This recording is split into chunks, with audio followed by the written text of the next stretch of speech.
Hello.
Check.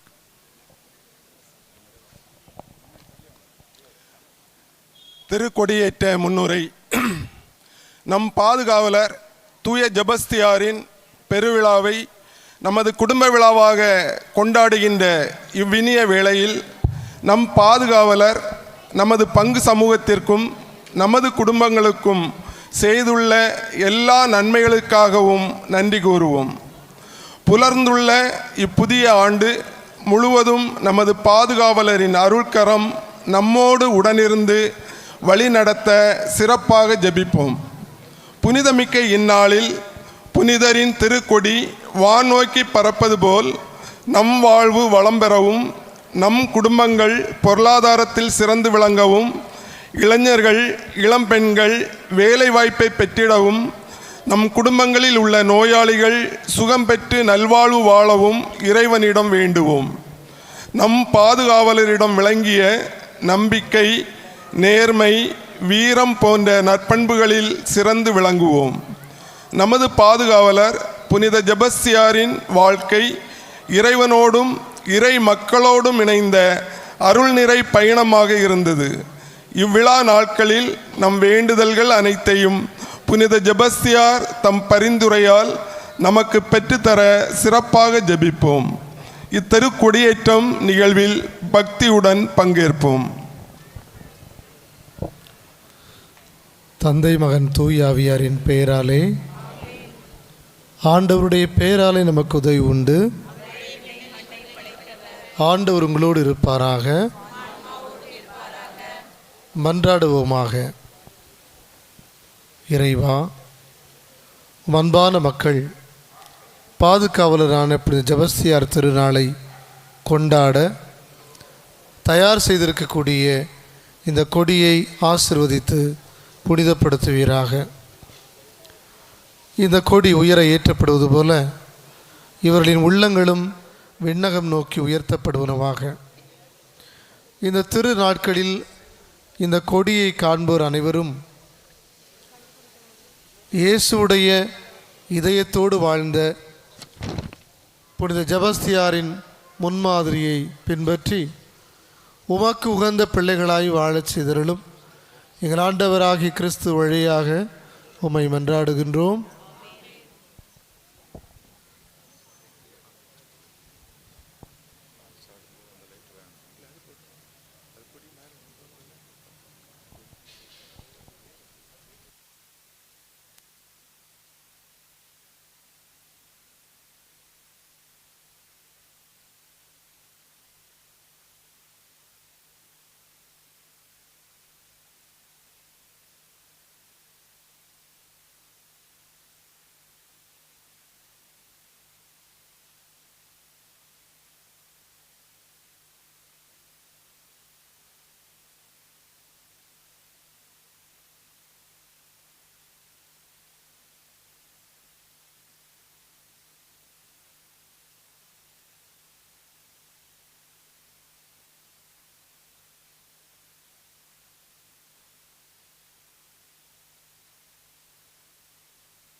விண்ணும் மண்ணும் வியந்து போற்றும் வீரனே செபஸ்தியாரே,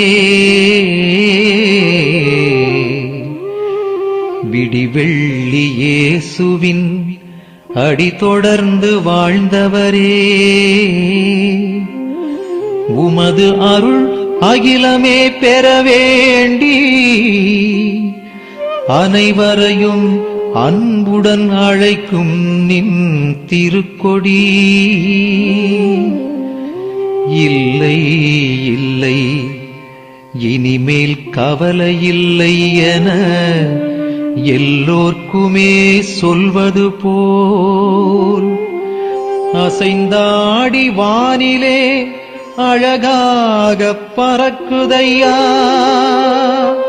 அழகாக பறக்குதையா, அழகாக பறக்குதையா.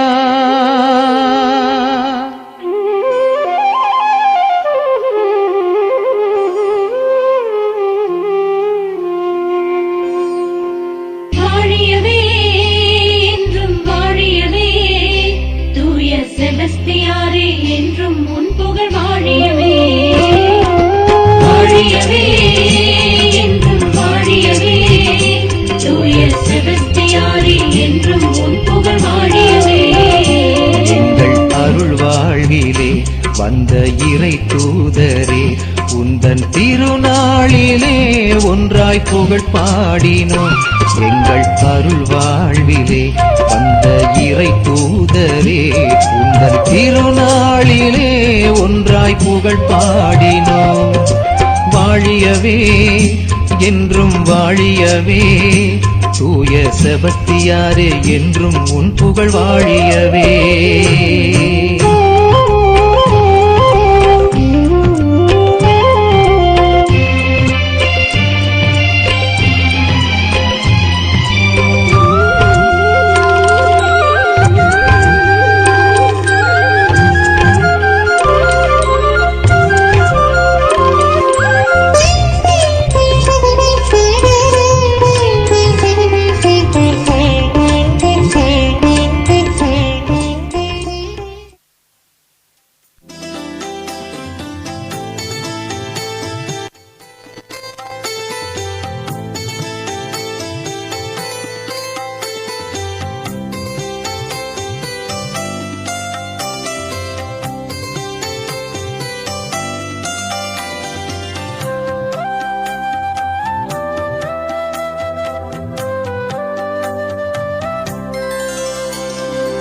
உலகொன்று தந்து நலமென்று கண்ட தெய்வம் வாழ்கவே. உயிர் மூச்சில் நின்று நடமாடுகின்ற தெய்வம் வாழ்கவே. உலகொன்று தந்து நலமென்று கண்ட தெய்வம் வாழ்கவே. உயிர் மூச்சில் நின்று நடமாடுகின்ற தெய்வம் வாழ்கவே. தெய்வம் வாழ்கவே. தெய்வம் வாழ்கவே. தெய்வம் வாழ்கவே.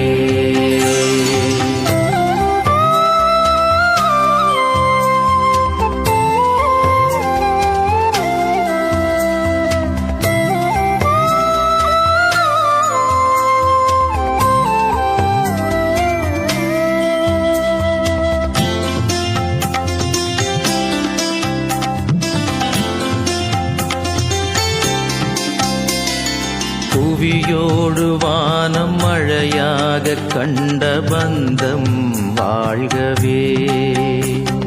அதிகாலை ஒளியில் மலர் காணும் புதிய சொந்தம் வாழ்கவே.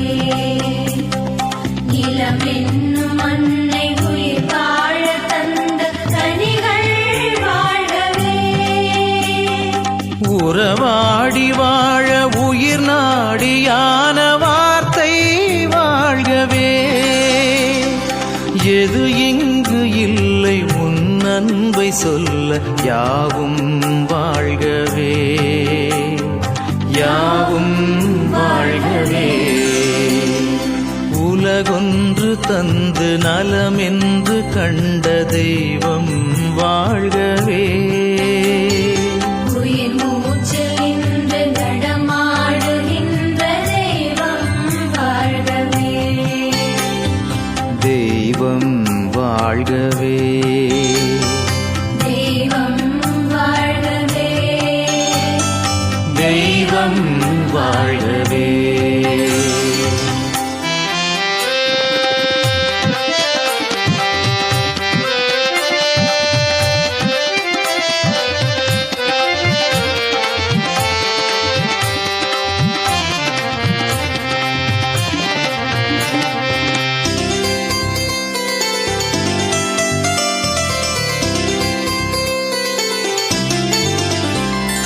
எது வந்த போதும் என்னை தாங்கும் அன்பு தாய்மை வாழ்கவே. தடுமாறும் போதும் தன் பிள்ளை என்ற தந்தை வாழ்கவே. சுமை தாங்கி வாழ்வில் சுவை கூட செய்த நண்பர் வாழ்கவே. இதயங்கள் இரண்டு ஒன்றாகி கண்ட இன்பம் வாழ்கவே. எது இங்கு இல்லை உன் அன்பை சொல்ல யாவும் வாழ்கவே, யாவும் வாழ்கவே. உலகொன்று தந்து நலமென்று கண்ட தெய்வம் வாழ்கவே. உயிர் மூச்சில் நின்று நடமாடுகின்ற தெய்வம் வாழ்கவே. தெய்வம் வாழ்கவே. தெய்வம் வாழ்கவே. தெய்வம் வாழ்கவே.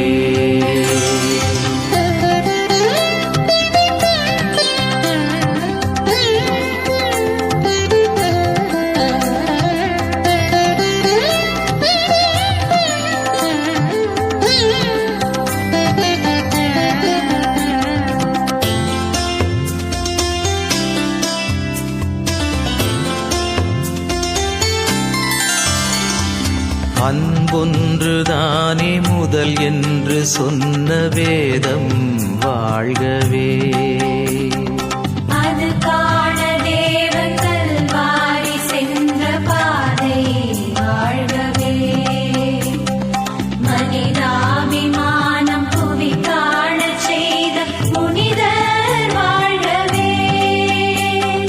சமநீதி காண ஒன்றாகும் மனித கரங்கள் வாழ்கவே. எது இங்கு இல்லை உன் அன்பை சொல்ல யாவும் வாழ்கவே, யாவும் வாழ்கவே. உலகொன்று தந்து நலமென்று கண்ட தெய்வம் வாழ்கவே. உயிர் மூச்சில் நின்று நடமாடுகின்ற தெய்வம் வாழ்கவே. உலகொன்று தந்து நலமென்று கண்ட தெய்வம் வாழ்கவே. உயிர் மூச்சில் நின்று நடமாடுகின்ற தெய்வம் வாழ்கவே. தெய்வம் வாழ்கவே. தெய்வம் வாழ்கவே. தெய்வம் வாழ்கவே.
உறவுகள் புனித அன்பின் செயல்களாக்குவோம். நம் உறவே உயராலயம், உளமே உயராலயம், உறவே உயராலயம், உளமே உயராலயம். புது புது கனவுகள் புன்னகைக்கு பூக்களாக்குவோம். புது புது உறவுகள் புனித அன்பின் செயல்களாக்குவோம்.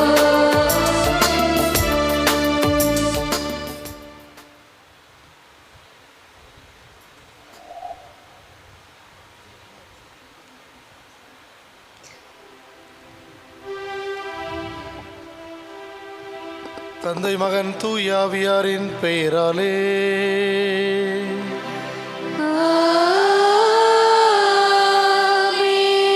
நம் ஆண்டவராகிய இயேசு கிறிஸ்துவின் அருளும் கடவுளின் அன்பும் தூயாவியாரின் நட்புறவும் உங்கள் அனைவரோடும் இருப்பதாக.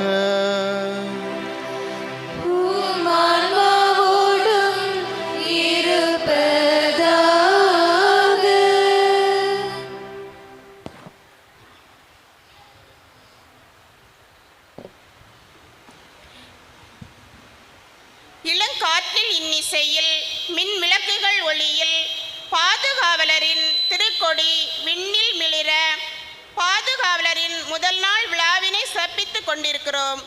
நம்பிக்கையின் முக்கிய அங்கம் எதிர்நோக்கு. எதிர்பார்ப்புகள் ஒரு நாளும் நமக்கு ஏமாற்றம் தராது. இவை இயேசுவின் பிறப்பு, மீட்பு மற்றும் அடையாளங்கள் மூலம் வெளிப்படுகிறது.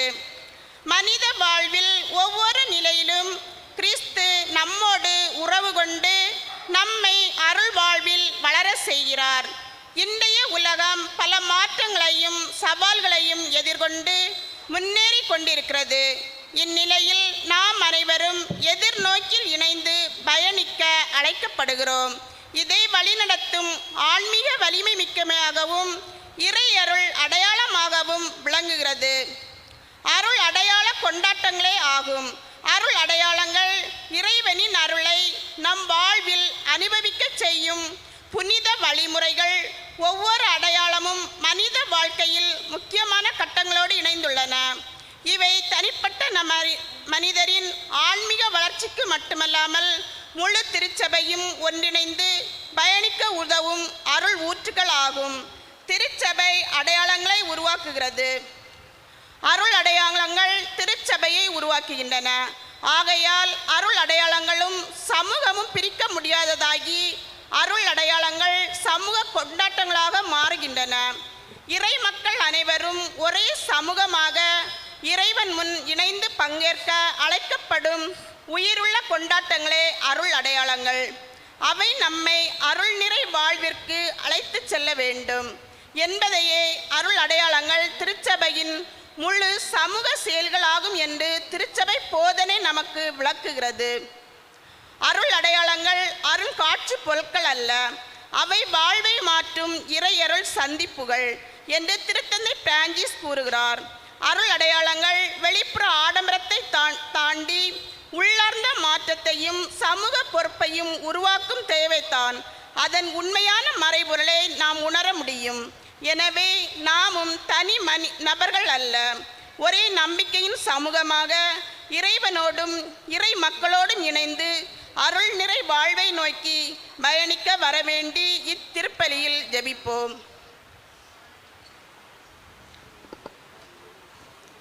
திருப்பலியை தகுதியோடு நிறைவேற்ற தடையாக இருக்கக்கூடிய நம்முடைய பலவீனங்களுக்காக மனமருந்துவோம், மன்னிப்பு வேண்டுவோம்.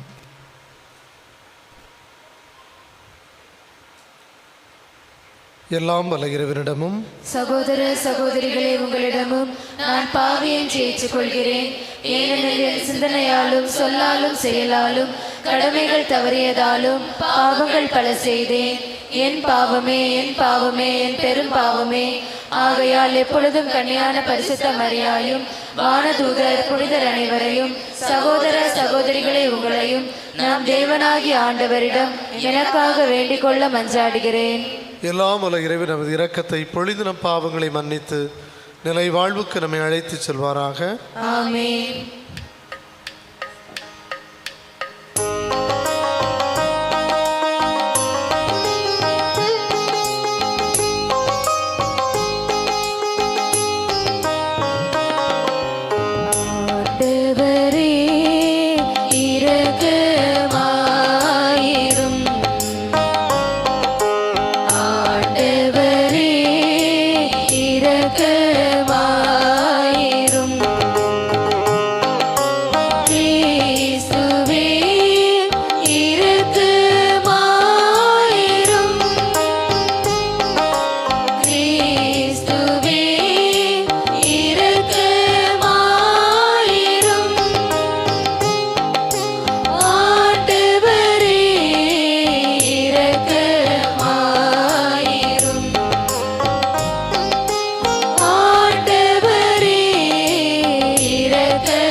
ஆண்டவரே, மனத்துணிவை எங்களுக்கு அருள உம்மை வேண்டுகின்றோ. மறைசாட்சியான புனித ஜெபஸ்தியாரின் சிறந்த எடுத்துக்காட்டால் தூண்ட பெற்று மனிதருக்கு கீழ்ப்படிவதை விட உமக்கே கீழ்ப்படிய கற்றுக்கொள்ளும் மனத்துணிவை தருவீராக. உம்மோடு தூயாவின் ஒன்றிப்பில் இறைவரா என்றென்றும் வாழ்ந்து ஆட்சி செய்கின்ற எங்கள் ஆண்டவரும் திருமகனுமாகிய கிறிஸ்து வழியாக உம்மை அன்றாடுகின்றோ.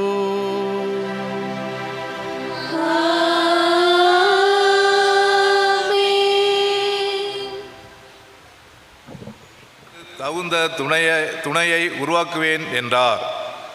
ஆண்டவராய கடவுள் மண்ணிலிருந்து எல்லா காட்டு விலங்குகளையும் வானத்து பறவைகளையும் உருவாக்கி அவற்றிற்கு மனிதன் என்ன பெயரிடுவான் என்று பார்க்க அவற்றை அவனிடம் கொண்டு வந்தார்.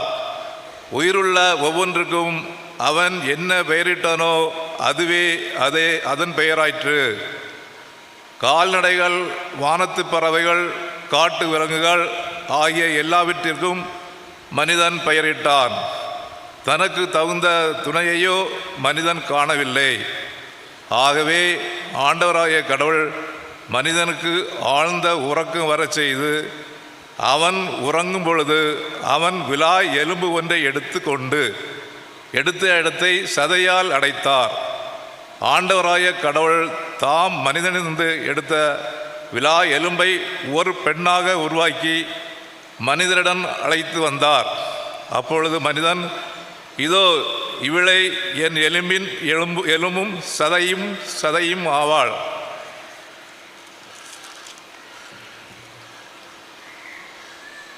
ஆணிலிருந்து எடுக்கப்பட்டதால் இவள் பெண் என்று அழைக்கப்படுவாள் என்றான்.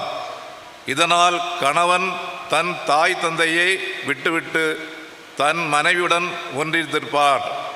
இருவரும் ஒரு உடலாய் இருப்பர். மனிதன் அவன் மனைவி ஆகிய இருவரும் ஆடையின்றி இருந்தனர். ஆனால் அவர்கள் வெட்கப்படவில்லை. ஆண்டவரின் அருள்வாக்கு.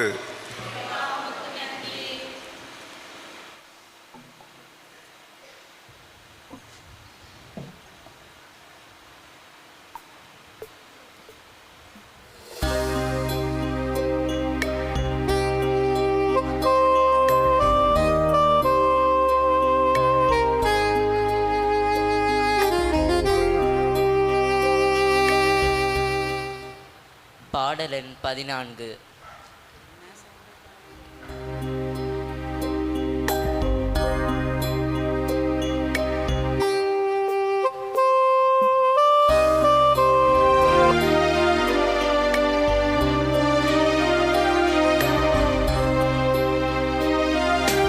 அடைக்கலம் தருகின்ற நாயகனே, அருள்மழை பொழிகின்ற தூயவனே,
தொடக்க கால திருச்சபை ஒன்றிணைந்து சகோதரத்துவ மனநிலையுடன் பொறுப்புகளை பகிர்ந்து கொண்டதை இவ்வாசகம் நமக்கு நினைவூட்டுகிறது.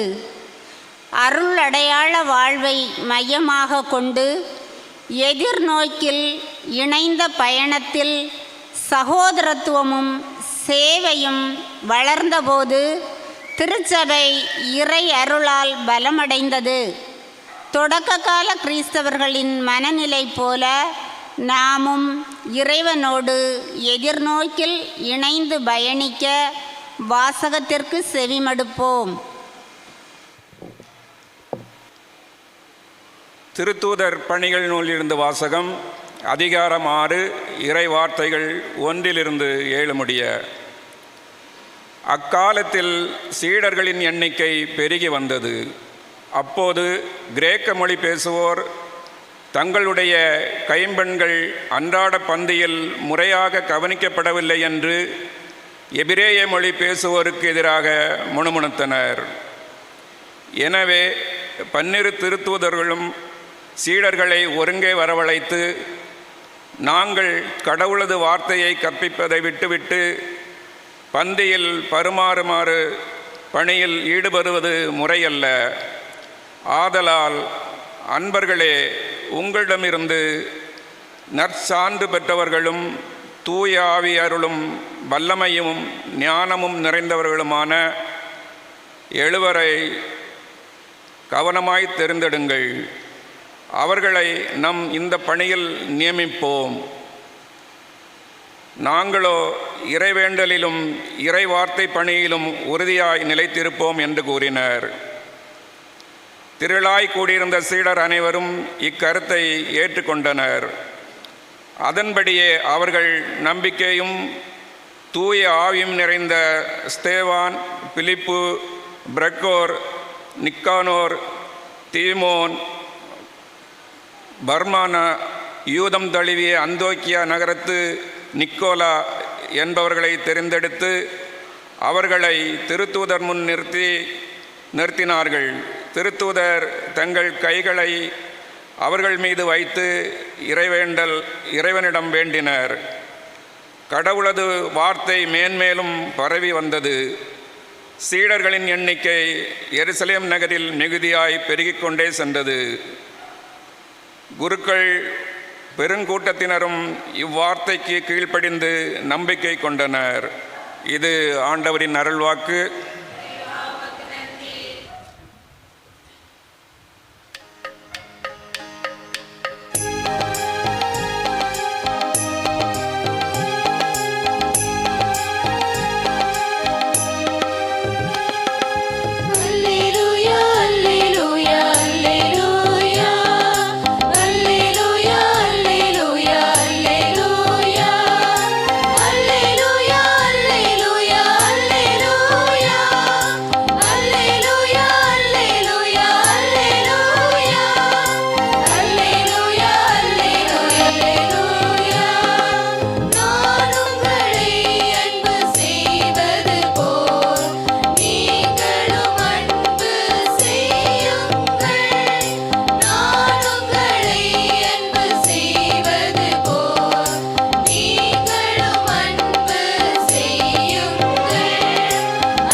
ஆண்டவர் உங்களோடு இருப்பாராக. உம் ஆன்மாவோடும் இருப்பாராக. மத்தேயு எழுதிய நற்செய்தியிலிருந்து வாசகம். ஆண்டவரே, மாட்சி உமக்கே. பிரிவு 28, சொற்றொடர்கள் 16 முதல் 20 வரை. 11 சீடர்களும் இயேசு தங்களுக்கு பணித்தபடியே கலிலேயாவில் உள்ள ஒரு மலைக்கு சென்றார்கள். அங்கே அவரை கண்டு பணிந்தார்கள். சிலரோ ஐயமுற்றார்கள். இயேசு அவர்களை அணுகி, விண்ணுலகிலும் மண்ணுலகிலும் அனைத்து அதிகாரமும் எனக்கு அருளப்பட்டிருக்கிறது. எனவே நீங்கள் போய் எல்லா மக்களினத்தாரையும் சீடராக்குங்கள். தந்தை, மகன், தூய ஆவியார் பெயரால் திருமுழுக்கு கொடுங்கள்.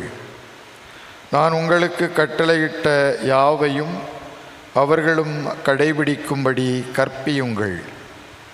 இதோ உலக முடிவு வரை எந்நாளும் நான் உங்களுடன் இருக்கிறேன் என்று கூறினார். கிறிஸ்துவின் நற்செய்தி. கிறிஸ்துவே உமக்கு புகழ்.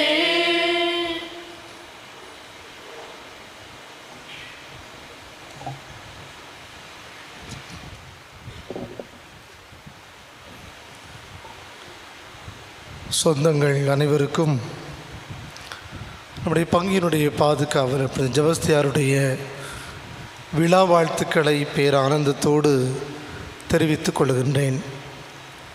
தலைமுறை தலைமுறையாய் நம்மை தாங்குகிற கடவுளை நன்றி உணர்வோடு நினைத்து பார்க்க இறைவன் அருள் பாலித்திருக்கின்ற அற்புதமான பொழுதுகள்தான் இந்த விழா நாட்கள். அவருடைய கரை காணாத கருணைக்கும் எல்லையில்லாத இரக்கத்துக்கும் அளவு கடந்த அன்புக்கும் எப்பொழுதும் நன்றியுள்ள ஒரு வாழ்க்கை வாழ்வதற்கு அழைக்கின்ற ஒரு அற்புதமான தருணங்கள் இந்த விழா நாட்கள். கற்பனை கெட்டாத விதத்தில் கைப்பிடித்து வழி நடத்துகிற கடவுளை எப்பொழுதும் ஒவ்வொரு நொடி பொழுதும் நன்றியோடு நினைத்து பார்க்கக்கூடிய தருணங்களாக இந்த விழா நாட்கள் அமைய வேண்டும். அப்பொழுதுதான் நம்முடைய பாதுகாவலரும் மகிழ்வார். பாதுகாவலருடைய வரலாற்றை நாம் பார்க்கும் பொழுது ஒரு கிறிஸ்தவர் என்பதற்காக அவர் கொலை செய்யப்பட்டார்.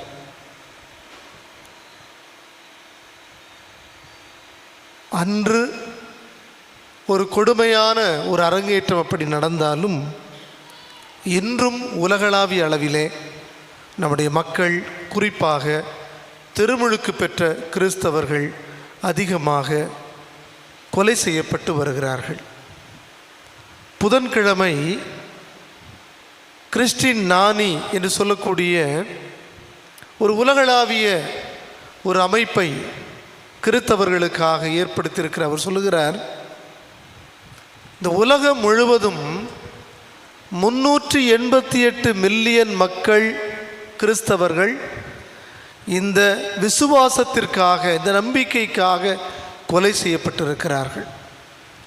அதிலும் கடந்த 2025ஆம் ஆண்டு இன்னும் அதிகமாகவே கொலை செய்யப்பட்டிருக்கிறார்கள். நைஜீரியா, சூடான், ஈரான், சிரியா போன்ற நாடுகளிலே அன்றாடம் பல கிறிஸ்தவர்கள் நம்பிக்கைக்காக கொலை செய்யப்பட்டு வருகிறார்கள். நாம் எல்லாரும் இங்கே பாதுகாப்பாக இருக்கின்றோம். அதிலும் குறிப்பாக அதிகமாக கொல்லப்படுபவர்கள் யார் என்று சொன்னால் பெண்மணிகள். அதிலும் குறிப்பாக 13 வயதுக்கு கீழுள்ள சிறார்கள் மிக லகுவாக அவர்கள் வைத்திருக்கிற நம்பிக்கைக்காக கொல்லப்பட்டிருக்கிறார்கள். இதை புதன்கிழமை வத்திக்கான் அறிவித்தது.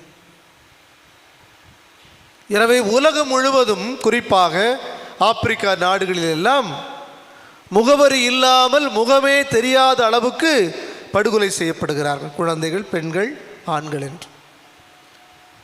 ஆக எப்படி ஜெபஸ்தியார் தன் வாழ்க்கையில் ஒரு மறைசாட்சியாய் மடிந்தாரோ அதுபோல இன்றும் மறைசாட்சியராய் அருள் பணியாளர்கள், அருள் சகோதரிகள், அருள் சகோதரர்கள், குறுமடத்தில் படிக்கிறவர்கள், குழந்தைகள், சிறார், பெண்கள் என்று பல பேர் உலகம் முழுவதும் கொல்லப்படுகிறார்கள். இதை நாம் சற்று சிந்திக்க வேண்டும்.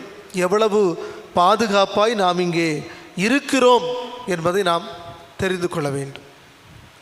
அதிலும் குறிப்பாக நம்முடைய தேசத்தில் அந்நியப்படுத்துகிற நிலையை பார்க்கின்றோம். பொங்கல் விழா ஒரு பெரிய பிரச்சனையாய் மாறி இருக்கிறது. சமத்துவ பொங்கல் என்று தமிழக அரசு கொண்டாடும் பொழுது இது ஒரு சமயத்தவருக்கான விழாதானே, எப்படி மற்றவர்களெல்லாம் கலந்து கொள்ள முடியும் என்று சில தலைவர்கள் பேசுகிறார்கள். எவ்வளவு ஒரு அவமானமாக இருக்கிறது பாருங்கள். ஒரு தமிழர்களின் விழாவை தமிழன் என்கிற ஒரு அடையாளத்தோடு கொண்டாட முடியாத ஒரு நிலையிலே நாம் இருக்கிறோம். இப்படிப்பட்ட தலைவர்களை பார்த்தால் பாவமாகத்தான் இருக்கிறது. அவ்வளவுதான் அவருடைய அறிவும் மழுங்கி போகிற நிலையை நாம் பார்க்கின்றோம். எல்லாவற்றுக்கும் மதத்தை வைத்துக்கொண்டு அரசியல் செய்வது அதிகமாகி இருப்பதை பார்க்க முடிகிறது. எனவே அன்று ஜெபஸ்தியார் அனுபவித்த அந்த பாடுகளை இன்றும் இந்த உலகத்தில் பல மக்கள் அனுபவித்து வருகிறார்கள். கிறிஸ்து பிறப்பு விழாவுக்காக ஆயத்தம் செய்து கொண்டிருக்கிற நேரத்திலே வட இந்தியாவிலே பல நிகழ்வுகள் நடைபெற்றன. அமைக்கப்பட்ட குடில்கள் எல்லாம் சுக்குநூறாக்கப்பட்டன. ஒரு கிறிஸ்மஸ் தாத்தா தொப்பி கூட அங்கே விற்கக்கூடாது என்று அடித்து விரட்டப்பட்ட ஏழையான தொழிலாளர்களையும் வியாபாரிகளையும் நாம் பார்க்கின்றோம். அப்படிப்பட்ட அச்சுறுத்துகிற, ஒருவேளை நாளை தலைமுறை நமக்கு எப்படி இருக்கும் என்று சொல்ல முடியாது, அப்படிப்பட்ட அச்சுறுத்துகிற சூழ்நிலைகளிலே, பின்னணியிலே, சமூகத்திலே நாம் வாழ்ந்து கொண்டிருக்கிறோம். எனவே ஜெபஸ்தியார் அன்று அனுபவித்த அதே கொடுமைகளை இன்றும் பல மக்கள் அனுபவித்து வருகிறார்கள். மில்லியன் கணக்கிலே கொலை செய்யப்பட்டு வருகிறார்கள் நம்முடைய கிறிஸ்தவர்கள். யாருக்காக என்று பார்க்கும் பொழுது கிறிஸ்துவுக்காக. நற்செய்தி வாசகம் தந்தை மகன் தூயாவியாரின் பெயரால் திருமுழுக்கு கொடுங்கள், திருமுழுக்கு அருளடையாளத்தை பற்றி பேசியது. முதல் வாசகம் மனிதன் தனிமையாக இருப்பது நல்லதல்ல, எனவே ஒரு பெண்மணி துணையாக வருகிறாள் என்று திருமண அருளடையாளத்தை அதில் நாம் சிந்தித்தோம். இரண்டாவது வாசகம் திருத்தூதர் பணிகள் நூலிலே உறுதி பூசுதல் பெறுகின்ற எல்லாவருமே தூய ஆவியால் நிரப்பப்படுகிறோம் என்றால் யாருக்காக, எதற்காக என்று பார்க்கும் பொழுது அது பொது நன்மைக்காக. எனவே இந்த 3 அருள் அடையாளங்களையும் வாசகமாக எடுத்ததை நாம் கவனித்தோம். எனவே மொத்தத்திலே முதல் நாளிலேயே அருளடையாளங்களை பற்றி சிந்திப்பதற்கு நாம் அழைக்கப்பட்டிருக்கிறோம். அதிலும் குறிப்பாக இந்த 10 நாட்கள் கோட்டாறு மறை மாவட்டத்தில் நடைபெற்ற இறைமக்கள் பேரவை முடிவுகளை, தீர்மானங்களை தெள்ளத் தெளிவாக அலசி ஆராய்வதற்கு இந்த நாட்கள் நமக்கு அழைப்பு விடுக்கின்றன. எனவே அதற்கு வழிகோலிய பங்கு அருள் பணியாளரை வாழ்த்துகிறேன். அருளடையாளங்கள் தான் நாம் திரு அவையின் உறுப்பினர்கள் என்பதற்கு சான்று. எனவே ஒரு திருமுழுக்கு ஒரு குழந்தைக்கு கொடுக்கப்படுகிற பொழுது அது கத்தோலிக்க திரு அவையினுடைய உறுப்பினராக மாறுகிறது. அன்றிலிருந்து ஒரு வெள்ளை துணி கொடுக்கப்படுகிற பொழுது கரைப்படியாத வாழ்வுக்கு நாம் கடந்து போவதற்கு அந்த திருமுழுக்கானது அழைப்பு விடுக்கிறது. ஒளியானது அணையாது காக்கும் பொருட்டு இந்த ஒளி பெற்றோர் ஞான பெற்றோரிடம் ஒப்படைக்கப்படுகிறது என்று அன்றே இந்த பிள்ளைகள் ஒளியின் பிள்ளைகளாய் வாழ்வதற்கு ஒரு வழிமுறையை திரு அவை நமக்கு கற்றுத்தருகிறது. தண்ணீர் அது அழுக்கு போக்கக்கூடிய ஒரு அடையாளமாக, நம்முடைய முன்னோர் செய்த பாவங்கள் கழுவப்படுவதன் அடையாளமாக ஒரு திருமுழுக்கு அருள் அடையாளம் நமக்கு வழங்கப்படுகிறது. நான் பணியாற்றிய ஒரு பங்கிலே திருமுழுக்கு என்று சொன்ன பொழுது 2 பேர் வந்தார்கள். தாயும் ஞானத்தாயும் வந்தார்கள், குழந்தையும் வந்தது. எப்படி இது ஆச்சரியமாக இருந்தது. தந்தை எங்கே போனார், ஞான தந்தை எங்கே போனார், வேறு யாருமே இல்லை. அங்கே நின்றது நாங்கள் 3 பேரும் குழந்தையும் தான். அப்பொழுது அந்த திருமுழுக்கு பெற இருந்த அந்த குழந்தையினுடைய தாய் சொன்னார், எனக்கு நிறைய வேலை இருக்குது, நீ போய் கொடுத்துட்டு வா என்று அந்த தந்தை சொல்லியிருக்கிறார். அப்பொழுது நான் சொன்னேன், கண்டிப்பாக ஒரு தந்தை இருக்க வேண்டும், ஒரு திருமுழுக்கு கண்டிப்பாக அவர் இருக்க வேண்டும். எனவே அவரை எப்பொழுது நீங்கள் அழைத்து வருவீர்களோ அப்பொழுது நாம் திருமுழுக்கு கொடுத்து கொள்ளலாம் என்று சொன்னவுடன் ரொம்ப பாவம், ஒரு ரியாக்ஷனுமே இல்லை. சரி ஃபாதர், சந்தோஷம் ஃபாதர், நாங்கள் அவரை கூட்டிகிட்டு வரோம் ஃபாதர் தான் போனாங்க. எனக்கு மனது கேட்கவில்லை. சரி, இன்றைக்கே நம்ம ஏற்கனவே தீர்மானித்தபடி திருமுழுக்கை நாம் கொடுத்து விடுவோம் என்று சொன்னோம். அப்படி என்றால் ஒரு தகப்பன் எவ்வளவு ஒரு பொறுப்பற்றவராக நடந்து கொள்கிறார் பாருங்கள். ஒரு குழந்தையை இயேசுவினுடைய வழிகளிலே ஒளியாக கரைபடியாத வண்ணம் நடத்த வேண்டும். ஒரு அருமையான ஒரு திருமுழுக்கு அருளடையாளம் நமக்கு தரப்படுகிறது என்று சொன்னால் அதை எவ்வளவு மகிழ்வாக நாம் பங்கேற்க வேண்டும். பெற்றோரை போல ஞான பெற்றோர் இரண்டாவது பெற்றோராக ஒரு குழந்தைக்கு இருக்க வேண்டும் என்று திருத்தந்தை லியோ சமீபத்தில் சொல்கிறார். ஞான பெற்றோர் என்று சொல்லும் பொழுது ஏதோ திருமுழுக்குக்கு வந்த பிறகு புது நன்மைக்கு வந்து நாம் நம்முடைய ஆபரணங்களை போட்டுக்கொண்டு போவது அல்ல. ஞான பெற்றோர் என்றால் என்ன நினைக்கிறார்கள், ஏதாவது விசேஷத்துக்கு கூப்பிடுவாங்க, நம்ம மோதிரமோ செயினோ போடணும் அப்படிங்கிற ஒரு தவறான ஒரு சிந்தனையானது நம்முடைய சமூகத்தில் இருப்பதை பார்க்க முடிகிறது. ஒரு பெற்றோர் எப்படி குழந்தையை அக்கறையாக வளர்ப்பார்களோ அதுபோல ஒரு ஞான பெற்றோர் ஒவ்வொரு நாளும் அந்த குழந்தையை விசாரிக்க வேண்டும். எப்படி இவர்கள் வளர்கிறார்கள் என்று விசாரிக்க வேண்டும். இல்லை என்றால் அவர்கள் ஞான பெற்றோராக மாற முடியாது. இப்படி அழகழகான அற்புதமான அருளடையாளங்களால் நிரப்பப்பட்டது தான் நம்முடைய கத்தோலிக்க திரு அவையினுடைய அருளடையாளங்கள். நம்முடைய இந்த இறைமக்கள் பேரவையினுடைய தீர்மானத்தின்படி எளிமையான கொண்டாட்டங்களாக அது அமைய வேண்டும். செலவு வைக்க வேண்டும் என்று அல்ல, கோலாகலமாய் கொண்டாட வேண்டும் என்று அல்ல, மாறாக எளிமையாக.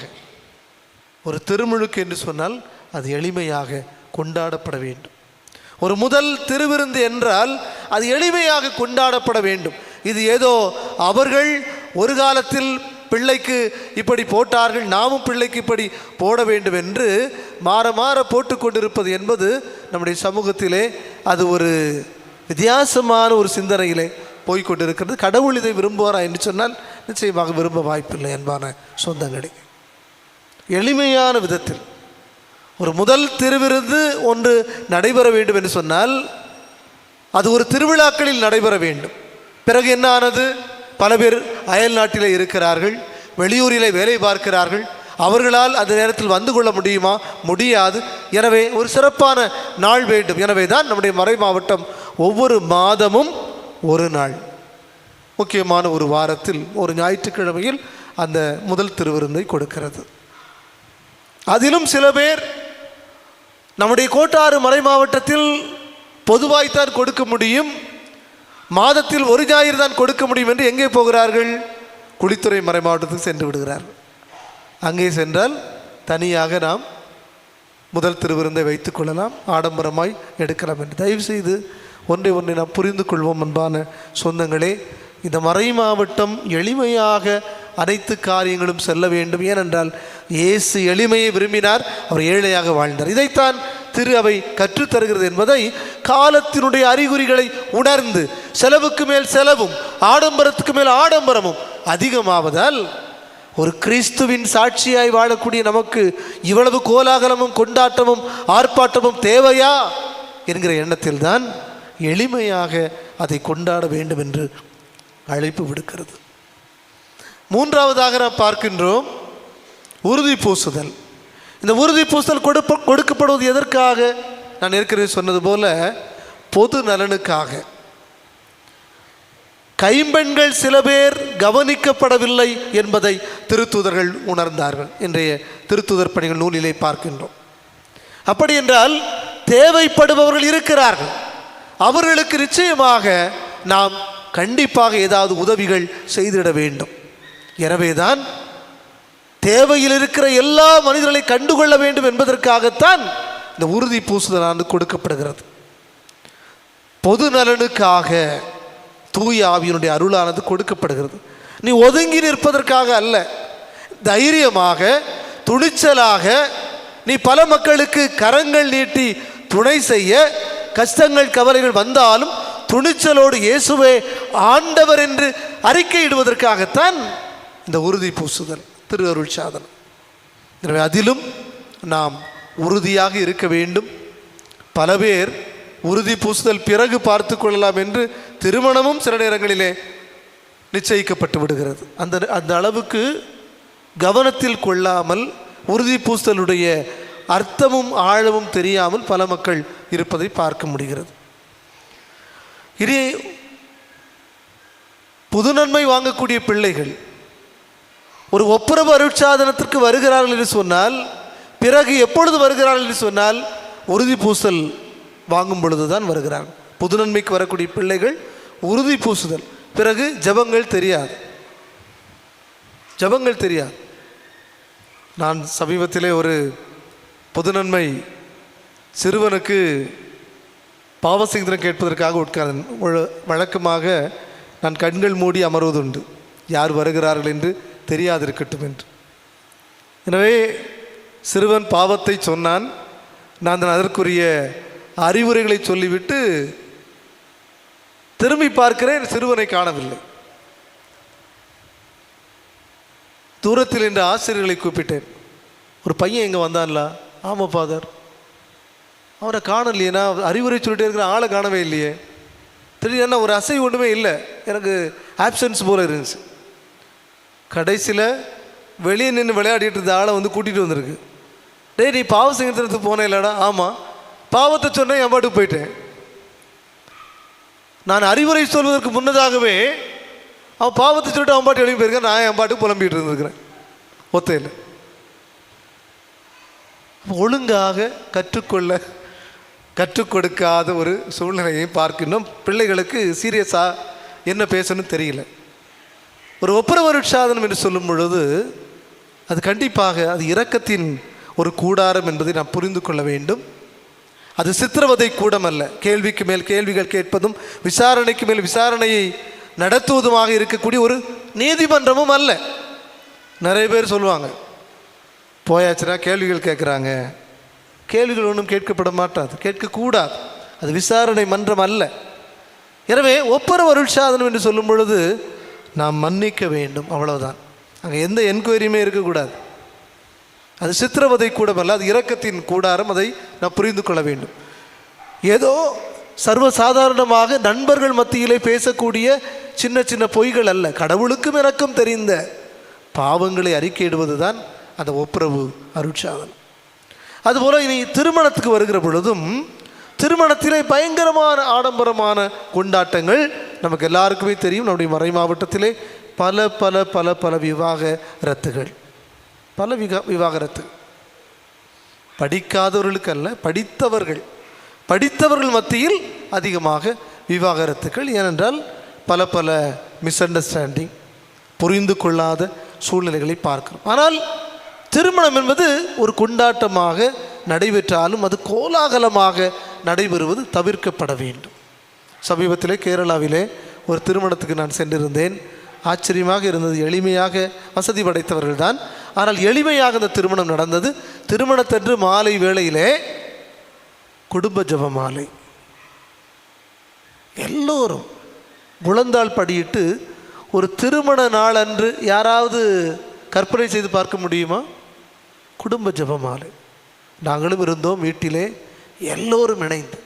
ஒரு 50 மக்கள் இருந்திருப்பார்கள் என்று சொன்னால் 50 பேர் முழந்தாள் படியிட்டு குடும்ப ஜெபமாலை. எப்படி இந்த நாளிலே சாத்தியம் என்று நான் கேட்டபொழுது அவர் சொன்னார்கள், குடும்ப ஜெபமாலை ஒருபோதும் நாங்கள் தவிர்ப்பதில்லை, இந்த நாளிலே நிச்சயமாக நாங்கள் இந்த குடும்ப ஜெபமாலை செய்ய வேண்டும் என்று குடும்ப ஜெபமாலை செய்தார்கள். கற்பனை செய்து பார்க்க முடியுமா? இங்கே எல்லாம் அண்டாவையும் குண்டாவையும் தூக்கிட்டு இருக்கக்கூடிய ஒரு ரொம்ப பிஸியான டைம், ஈவினிங் டைம். ஆனால் குடும்ப ஜெபமாலை.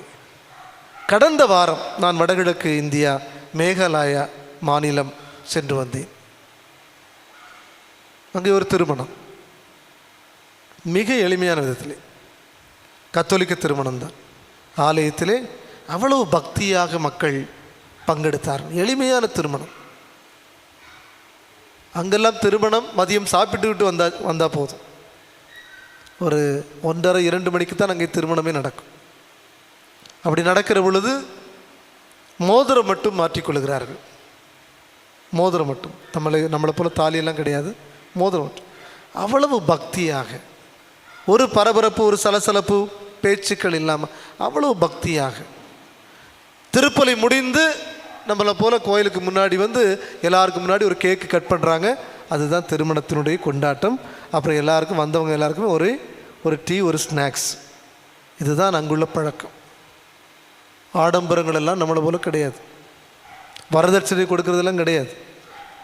ஆண் தான் பெண்ணுடைய வீட்டுக்கு போக வேண்டும். மேகாலயா அது பெண்மை கலாச்சாரம். அங்கே பெண்கள் தான் குடும்பத்தை நடத்துவார்கள், குடும்ப தலைவியராக. நாம் ஒரு வீட்டுக்கு சென்றாலும் குடும்பத் தலைவர் உள்ளே தான் இருப்பார், குடும்ப தலைவி தான் வந்து வரவேற்பார்கள். அங்கே பெண்கள் ஆட்சி. மேகாலயா முழுவதும், மாநிலம் முழுவதும் பெண்கள் தான் குடும்பத்தை பார்த்து கொள்ள வேண்டும். ஒரு ஆணுடைய வேலை என்ன? பெண்களை பாதுகாத்து கொள்வது மட்டும்தான் அவருடைய வேலை. அன்பும் அருளும் நிறைந்த இறைவா, உம்மை முழுமையாக பின்தொடர துறவு வாழ்க்கையை தேர்ந்தெடுத்தவர்களை முன்பாடும் தருகின்றோம். அவர்கள் உலக ஆசைகளிலிருந்து விலகி ஜெபம், தியாகம் ஆகியவற்றை நிலைத்திருந்த அவர்களுக்கு வலிமையும் தனிமையில் அவர்கள் தளராதிருக்க உமது ஆவியின் உடனிருப்பையும் சோதனை வேளையில் ஞானத்தையும் அனுப்பின் நேரத்தில் புதிய உற்சாகத்தையும் துன்ப நேரத்தில் சமாதானத்தையும் அளித்து அவர்களின் வாழ்க்கை இந்த உலகிற்கு ஒளியாகவும் சாட்சியாகவும் உமது அன்பின் உயிர்ப்பிட எடுத்துக்காட்டாகவும் வாழ தேவையான வரங்களை அளித்திட வேண்டும் என்று இறைவா உம்மை கொண்டாடுகின்றோம். கருணையின் தெய்வமே என் இறைவா, முதுமையால் கலந்திருக்கும் மக்களை நிறைவாக ஆசீர்வதி. முதுமையிலும் அவர்கள் கனிதருவார்கள் என்ற உமது வாக்கின்படி நாங்கள் இவர்களை அன்பு செய்யவும், ஆறுதலின்றி தவிக்கும் வேளைகளில் அவர்களுக்கு ஆதரவாகவும், முதுமையின் காரணமாக உடல் தளர்ச்சியும் மனவேதனையும் தருணங்களில் அவர்களுக்கு மன வலிமை அடைந்து அவர்களது வாழ்க்கை நம்பிக்கையாலும் அன்பின் சாட்சியாகவும் அமைய தேவையான அலங்காரங்கள் பொழிய வேண்டும் என்று இறைவா உம்மை மன்றாடுகிறோம்.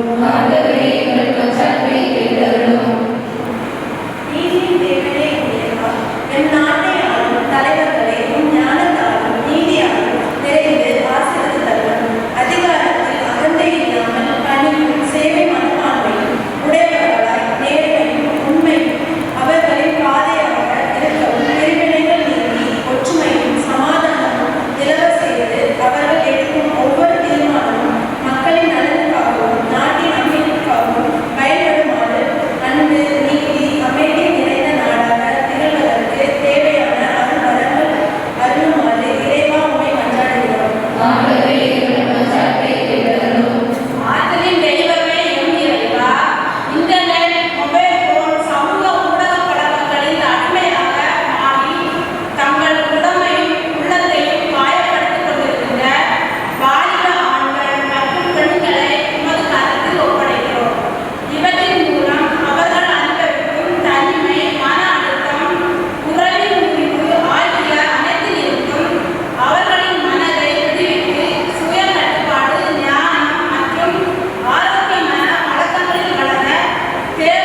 தனிப்பட்ட தேவைகளுக்காய் மன்றாடுவோம்.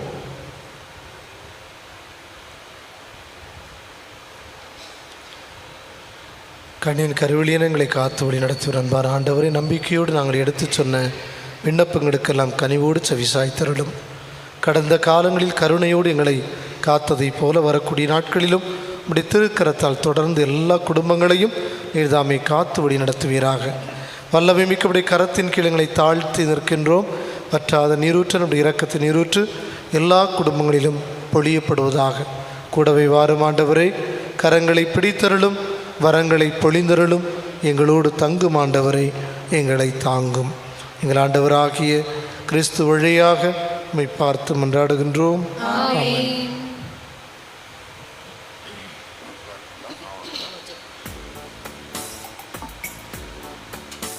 பாடலெண் 9.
வாசல் தேடி வந்தேன், உந்தன் பாதம் பணிய வந்தேன், தாகம் கொண்டடைந்தேன், உந்தன் கருணை வேண்டி நின்றேன்.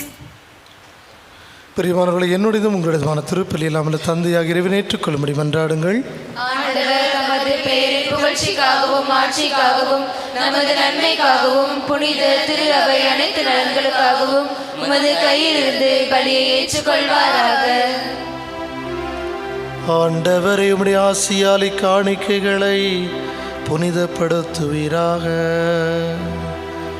உமது கொடையினால் புனித ஜெபஸ்தியார் தம் உடலின் துன்பங்கள் அனைத்தையும் வெற்றி கொண்டது போல நாங்களும் அதை அன்பு தீயினால் பற்றி எறிவோமாக. எங்கள் ஆண்டவராகிய கிறிஸ்து வழியாக உம்மை மன்றாடுகின்றோம்.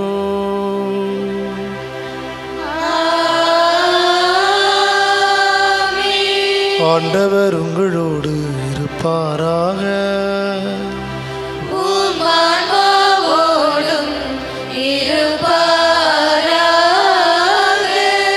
இதயங்களை மேலே எழுப்புங்கள்.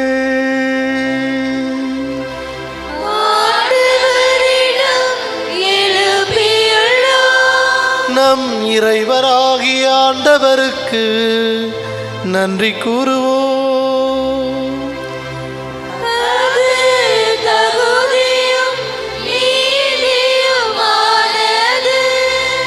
ஆண்டவரே,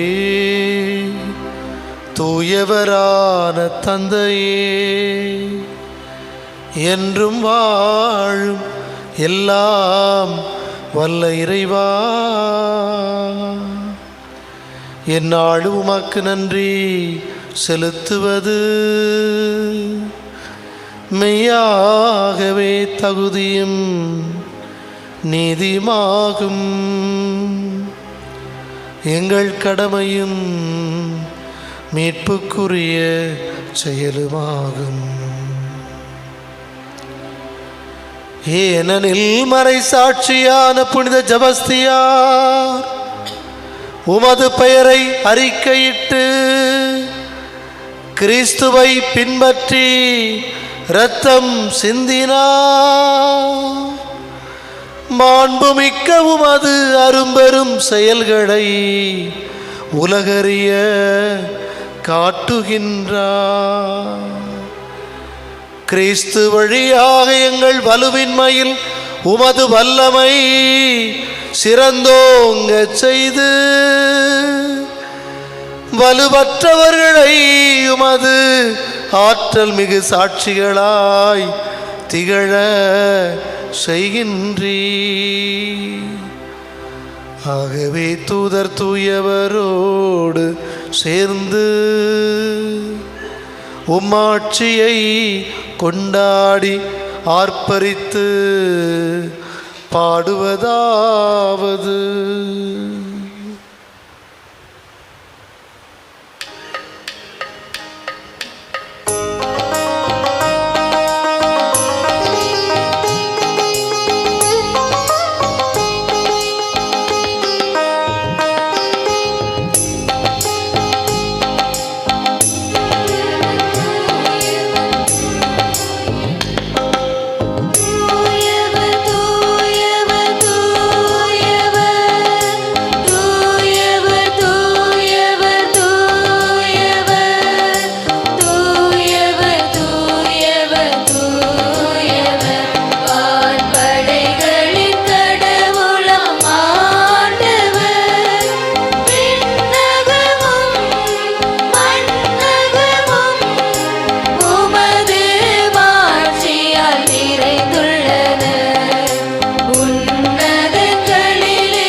தூயவர், தூய்மை அனைத்துக்கும் ஊற்று.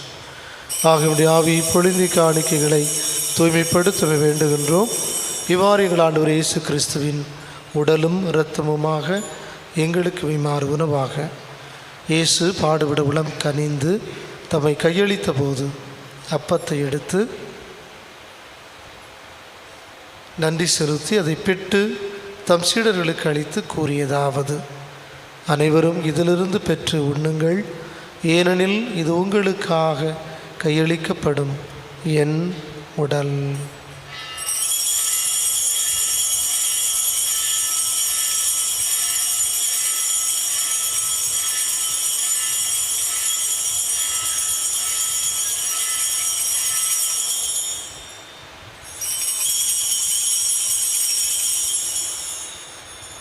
அவர் நம்மை இரவு விருந்தை அருந்தியவின் கிண்ணத்தையும் எடுத்து மீண்டும் நமக்கு நன்றி கூறி தம் சீடர்களுக்கு அளித்து கூறியதாவது: அனைவரும் இதிலிருந்து பெற்று பருகுங்கள், ஏனெனில் இது புதிய நிலையான உடன்படிக்கைக்குரிய இரத்தத்தின் கிண்ணம்.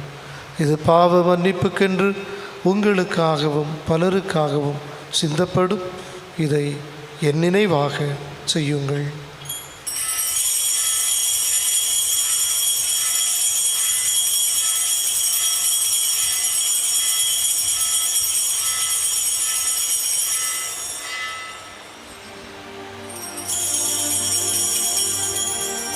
நம்பிக்கையின் மறை பொருள்.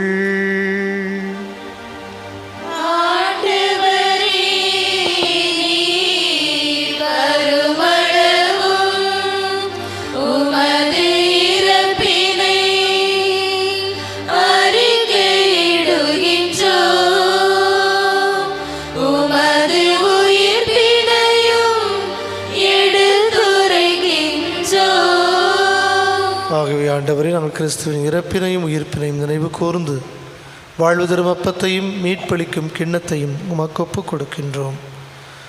திருமணம் என்று மக்கு ஊழியம் புரிய தகுந்தவர்கள் என எங்களை ஏற்றுக்கொண்டீர். எனவே மக்கு நன்றி செலுத்துகின்றோம். மேலும் கிறிஸ்துவின் உடலிலும் இரத்தத்திலும் பங்கு கொள்ளும் எங்களை தூயாவியார் ஒன்று சேர்க்க வேண்டுமென உம்மை தாழ்மையுடன் மன்றாடுகின்றோம்.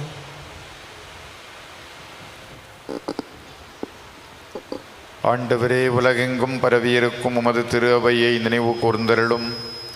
எங்கள் திருத்தந்தை லியோ, எங்கள் ஆயர் நசரேன், எல்லா திருநிலையினர் ஆகிய அனைவரோடும் உமது திரு அவை அன்பில் நிறைவு பெறச் செய்தருளும். மேலும் உயிர்த்தெழும் எதிர்நோக்குடன் துயில் கொள்ளும் எங்கள் சகோதரர் சகோதரிகளையும் இறந்தோர் அனைவரையும் இரக்கத்துடன் நினைவு கூர்ந்து உமது திருமுக ஒளியின் உளேற்றருளும். எங்கள் அனைவர் மீதும் இரக்கமாயிரும். கடவுளின் கன்னித்தாயான புனித மரியா, அவருடைய கணவரான புனித யோசேப்பு, புனித திருத்தூதர்கள், உலகிலும் அக்குகந்தவராயிருந்தோராகிய புனிதர் அனைவருடனும் நாங்கள் நிலைவாழ்வில் பங்கு கொள்ளும் தகுதி பெற்று திருமகன் இயேசு கிறிஸ்து வழியாக உம்மை புகழ்ந்தேத்தும் வரமருள உம்மை மன்றாடுகின்றோம்.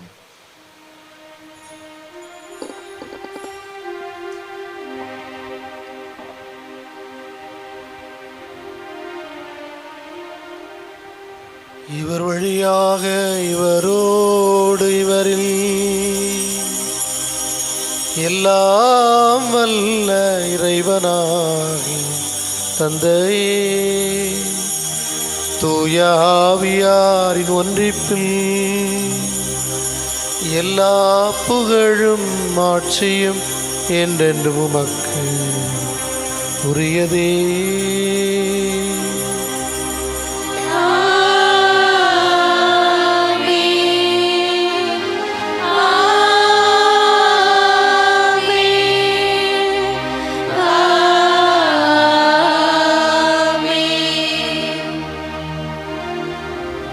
கடவுளை தந்தை என அழைக்க இயேசு கற்றுத்தந்தார்.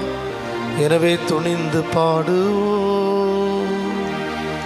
விண்ணுலகில் இருக்கிற எங்கள் தந்தையே, உமது பெயர் தூயது என போற்ற பெறுக. உமது ஆட்சி வருக. உமது திருவுள்ளம் விண்ணுலகில் நிறைவேறுவது போல மண்ண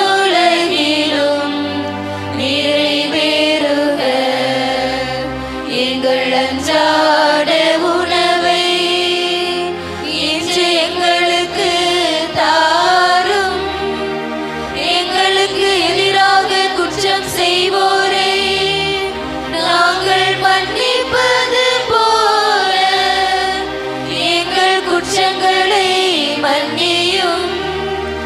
எங்களை சோதனைக்கு உட்படுத்தாதேயும். தீமையிலிருந்து எங்களை விடுவித்தருளும். தீமை அனைத்திலிருந்தும் ஆண்டவரே விடுதலை தாரும். வாழ்நாள் முழுவதும் அமைதியை தாரும். இரக்கத்தை பொழிந்து பாவங்களிலிருந்து விடுதலை தாரும். கவலையை இல்லாத நலமான வாழ்வை தாரும். நாங்கள் எதிர்நோக்கியிருக்கும் பேரின்பத்துக்காகவும் மீட்பராம் இயேசுவின் வருகைக்காகவும் காத்திருக்கின்றோம்.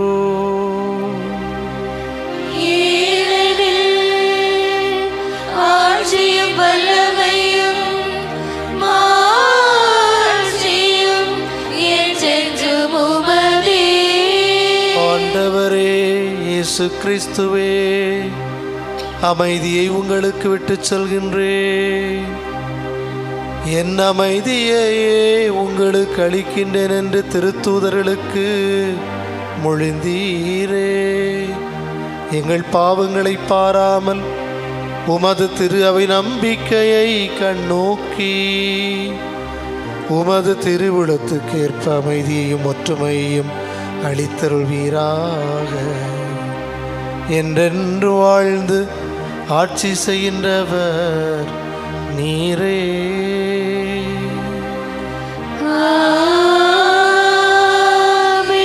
ஆண்டவருடைய அமைதி உங்களோடு என்றும் இருப்பதாக.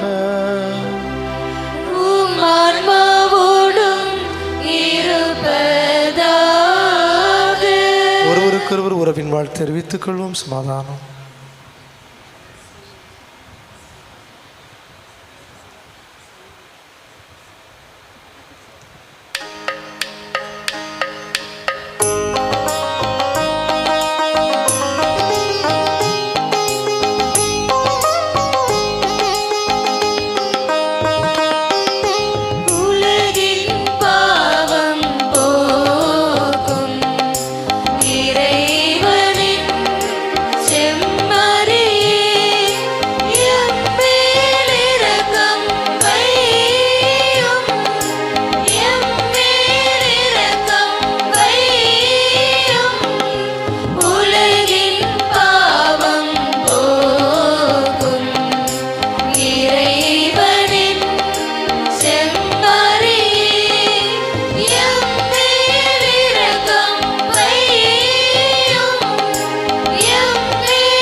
இதோ இறைவனின் செம்மறி, நம் பாவங்களையெல்லாம் போக்குகிறவர்.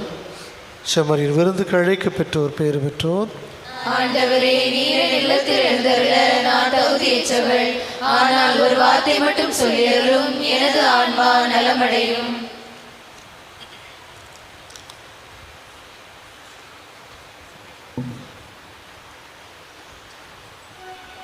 பாடல் எண் 45.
பாடல் எண் 59.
அன்புக்குரியவர்களே,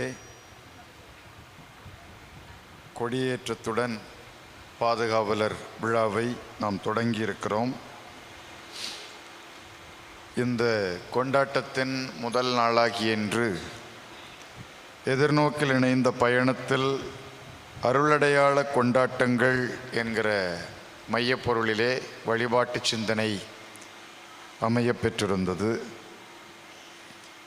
இந்த நிகழ்வுக்கு சிறப்பு விருந்தினராக இன்று வருகை தந்திருக்கக்கூடிய அருள் பணியாளர் சகாய ஆனந்த் அவர்கள் கோட்டாறு மறைவட்ட முதன்மை அருள் பணியாளராக இருந்து கொண்டிருக்கிறார்.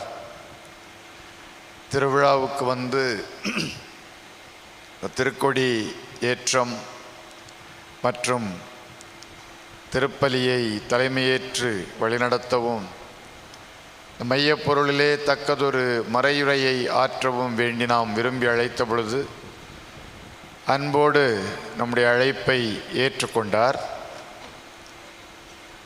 அவருக்கு நிர்வாக ரீதியாக பல அலுவல்கள் உண்டு என்றாலும் கூட மாலையிலும் கூட முன்னாள் ஆயர் காலஞ்சென்ற லியோன் தர்மராஜ் அவர்களுடைய நினைவு நாள். கோட்டார் பேராலயத்திலே ஆயர் தலைமையில் நினைவு திருப்பலி.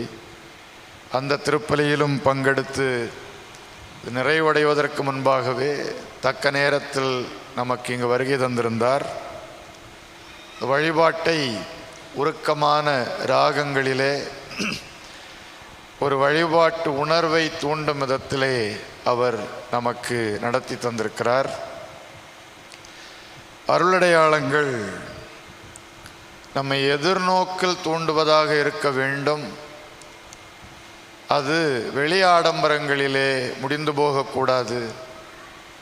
எளிமையை கடைபிடித்தால் நாம் ஆண்டவரின் அருளில் இணைக்கப்படுகின்ற சிந்தனையில் அருளடையாளங்களை கொண்டாட அது உதவியாக இருக்கும் என்கிற கருத்திலே தன்னுடைய பரந்துபட்ட அனுபவங்களின் பின்னணியிலிருந்தும் நாம் வாசித்த இறைவார்த்தையின் அடிப்படையிலிருந்தும் நல்லதொரு மறையுரையையும் அருள் பணியாளர் நமக்கு ஆற்றியிருக்கிறார்.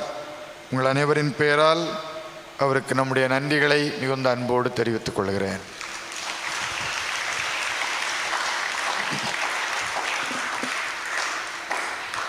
இந்த வழிபாட்டை பங்கு பேரவை, நிதிக்குழு, தணிக்கை குழு, கல்விக்குழு ஆகியோர் இணைந்து சிறப்பித்திருக்கிறார்கள். வழிபாட்டில் வருகை பவனியிலே இந்த காய்கள் கனிகளை எல்லாம் கொண்டு வந்தால் அது இன்னும் பொருத்தமாக இருக்கும். மலர்களை கொண்டு வருவார்கள். நாம் ஏற்கனவே இங்கு அழகான மலர் அலங்காரம் செய்துதான் வைத்திருக்கிறோம். தீபங்களை ஏந்தி வருவார்கள். இங்கே மெழுகுதிரிகளெல்லாம் எரிந்து கொண்டுதான் இருக்கின்றன. அதனால் எந்த பிரயோஜனமும் இருக்கப் போவதில்லை. காய்களும் கனிகளும் கொண்டு வந்தால் திருப்பலி முடிந்ததும் அதை ஏலமிட்டு அந்த வருவாயை ஏழைகள் நிதியிலே இணைத்து கொண்டால் அது மிகவும் பொருத்தமானதாக இருக்கும் என்கிற ஆலோசனையை அன்போடு ஏற்றுக்கொண்டு காய்கள் கனிகளோடு வருகை பவனியிலும் வந்து காணிக்கை பவனியில் வழக்கம் போல கவர் காணிக்கையும் வைத்து சிறப்பித்திருக்கிறார்கள். வாசகங்கள், முன்னுரைகள் எல்லாம் இன்றிலிருந்து இந்த வாசிக்கும் இடத்திலே மாற்றம் செய்திருக்கிறோம். இது பலிபீடம், அது இறைவார்த்தைக்கான மேடை. இறைவார்த்தை வாசகங்கள் மட்டும்தான் அதிலே மறையுரையும் அங்கே இறைவார்த்தை முழக்கம் நடைபெறும். அறிவிப்புகள், முன்னுரைகள், மன்றாட்டுக்கள் எல்லாமே இந்த மேடையிலிருந்து நடைபெற வேண்டும். இன்றிலிருந்து ஆரம்பித்திருக்கிறது. இனி வரும் நாட்களிலே இது நிரந்தரமாகவே வழிபாடு, எல்லா வழிபாடுகளிலும் திருவிழா கடந்தும் இந்த முறையை நாம் பின்பற்ற வேண்டும். எனவே இந்த முறையில் வழிபாடுகளை நல்ல முறையில் சிறப்பித்திருக்கக்கூடிய நம்முடைய பங்கு பேரவை, நிதிக்குழு, தணிக்கை குழு, கல்விக்குழு ஆகியோருக்கு வழிபாட்டை சிறப்பித்தமைக்காக மட்டுமன்றி தங்களுடைய பணிகளை இந்த பங்கிற்கு செவ்வனே ஆற்றி கொண்டிருப்பதற்காகவும் சேர்த்து நம்முடைய நன்றிகளை, பாராட்டுக்களை கரவொலி எழுப்பி அன்போடு தெரிவித்துக் கொள்கிறோம்.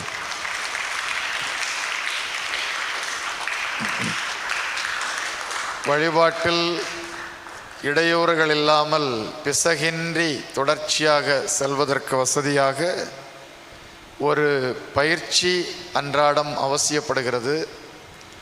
இந்த அழைப்பிதழிலே குறிப்பிட்டிருக்கிறேன். ஒவ்வொரு நாளும் வழிபாடு சிறப்பிக்கின்றவர்கள் அன்றைய நாள் காலை திருப்பலி முடிந்ததும் அவர்கள் பயிற்சிக்கு வந்தால் விழா திருப்பலியின் போது பராக்கில்லாமல் அதனதன் நேரத்திலே ஒழுங்காக சென்று கொண்டிருக்கும். நாளை முதல் வழிபாடு சிறப்பிக்கின்றவர்கள் காலை திருப்பலி முடிந்ததுமே அதற்குரிய பயிற்சி மேற்கொள்ள வருமாறு கேட்டுக்கொள்கிறேன். அளவு ஒரு பாடலுக்கு மட்டும் கண்டு மகிழ்ந்தோம். மேடையிலே இன்றைக்கு கலையரங்கத்திலே சிறப்பான முறையிலே நம்மை நடனமாடி அவர்கள் மகிழ்விக்க இருக்கிறார்கள். எல்லாரும் இந்த கலை நிகழ்ச்சியிலே பங்கேற்குமாறு மிகுந்த அன்போடு தெரிவித்துக் கொள்கிறேன். இறுதி மன்றாட்டிற்கு நாம் எழுந்து நிற்போம்.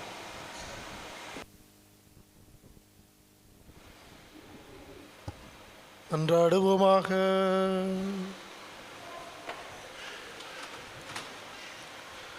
ஆண்டவரை நாங்கள் உட்கொண்ட இந்த திருவுணவு எங்களை காத்தருளுமாறு வேண்டுகின்றோம். மறைசாட்சியார் எங்கள் பாதுகாவலர் புனித ஜெபஸ்தியாருக்கு எந்த மனவலிமை உமது பணியில் நம்பிக்கையையும் பாடுகளில் வெற்றியையும் தந்ததோ அதே மனவலிமையை நாங்களும் அடைவோமாக. எங்கள் ஆண்டவராகி கிறிஸ்து வழியாக உம்மை மன்றாடுகின்றோம்.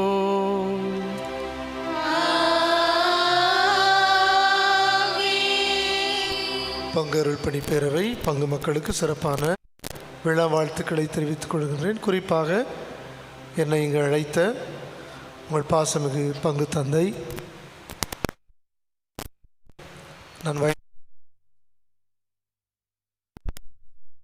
என்றில்லாமல் ஒரு சிறிய ஒரு காரியமாக இருந்தாலும் என்னிடம் ஆலோசனை கேட்பதைக் கண்டு நான் வியக்கின்றேன். ஏனென்றால் அவர்கள்தான் எங்களுக்கு ஒரு முன்மாதிரிகளாய் இருப்பவர்கள். அவர்களிடம்தான் நாங்கள் அறிவுரைகள் கேட்பது உண்டு. ஆனால் அவர்களே கீழிறங்கி வந்து ஆலோசனைகள் கேட்கும் பொழுது சற்று தயக்கமாக இருந்தாலும் ஒரு நிர்வாகத்தில் இருப்பதை மதிப்பதை நான் உண்மையிலே மகிழ்ச்சியாக அதை கருதுகிறேன். நன்றி சொல்கிறேன். எளிமையாக அதே நேரத்தில் அர்த்தமுள்ள விதத்தில் இந்த வழிபாடுகள் சிறப்பிப்பதற்கு அவர்கள் உறுதுணையாக இருக்கிறார்கள். எனவே தந்தை அவர்களுக்கு சிறப்பான வாழ்த்துக்களை பாராட்டுக்களை தெரிவித்துக் கொள்கின்றேன். குறிப்பாக நம்முடைய பள்ளவிளை பங்கு சமூகம் சிறியோரை வளர்த்தெடுக்கக்கூடிய ஒரு சமூகம். குறிப்பாக அது இசைத்துறையாக இருக்கலாம், கலைகளாக இருக்கலாம். நம்முடைய ஆயர் அவர்கள் எந்த பங்கு சந்திப்புக்கு சென்றாலும் இந்த சிறார்களை வளர்த்தெடுக்கக்கூடிய ஒரு பங்கு சமூகம் என்றால் பள்ளவிளை என்பதை பல இடங்களிலே அவர் சொல்லிக்கொண்டே இருப்பார். என்று கூட ஃபாதர்கள் சொன்னாங்க, நம்முடைய பரதநாட்டியத்தில் பிள்ளைகள் பல மாதங்கள் அவர்கள் தேர்ச்சி பெற்றிருந்தார்கள் என்று. எனவே பிள்ளைகளை வளர்க்கக்கூடிய அற்புதமான ஆளுமைகளாக பெரியவர்கள் இருப்பது உண்மையிலேயே பாராட்டுக்குரியது. வாழ்த்துக்கள். ஆண்டவர் உங்களோடு இருப்பாராக.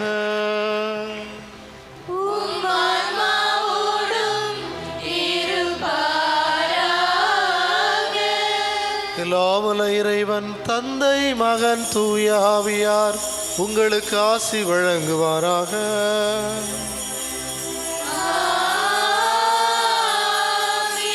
அன்பின் சாட்சிகளாய் வாழ சென்று வாருங்கள். காக்கும் கடவுள் நம்மோடு.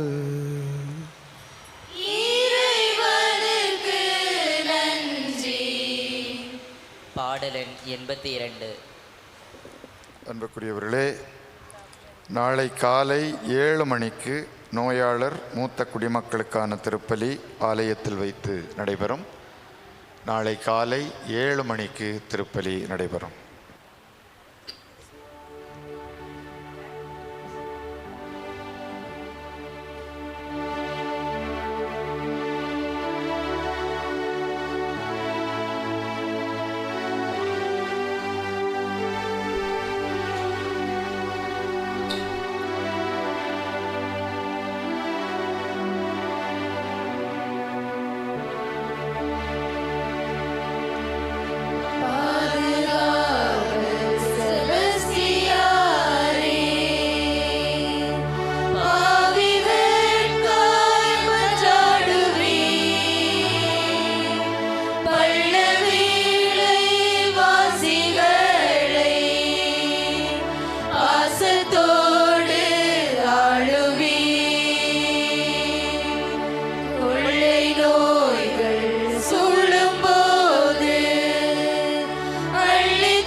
பஞ்சம் தீ